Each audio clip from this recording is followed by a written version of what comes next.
George Eustice has threatened to fight the EU over fishing trawlers if Brexit trade talks collapse.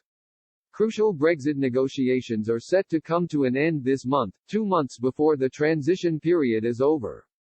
But fishing remains one of the key sticking points to a deal. Prime Minister Boris Johnson promised not bow to the demands which would allow EU trawlers to maintain permanent access to British waters.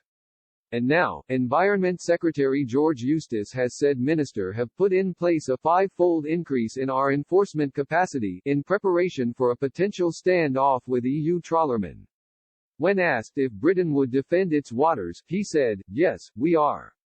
And in fact, the main lesson of the Cod War was it's much easier to protect your waters against access from overseas vessels than it is to try to defend a notion of an historic access that's no longer available to us. Mr. Eustice is referring to the 1970s Cod Wars, which saw British trawlers clash with Icelandic vessels in an attempt to maintain fishing rights in the North Atlantic. It is believed by the start of next year, the Cod Squad of Royal Navy patrol crafts will have doubled from 3 to 6.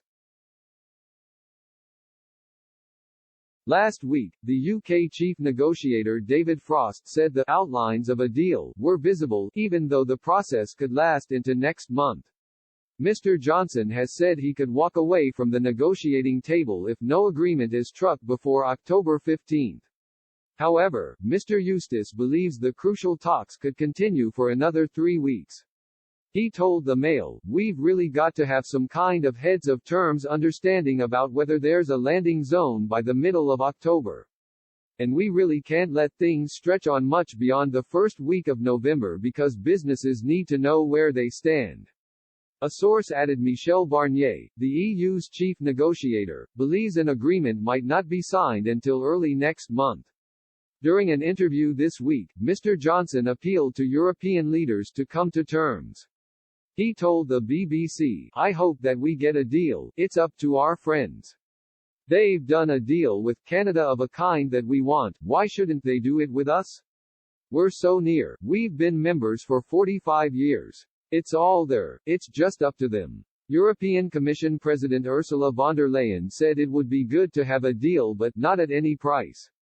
She said, "It is good to have a deal, but not at any price.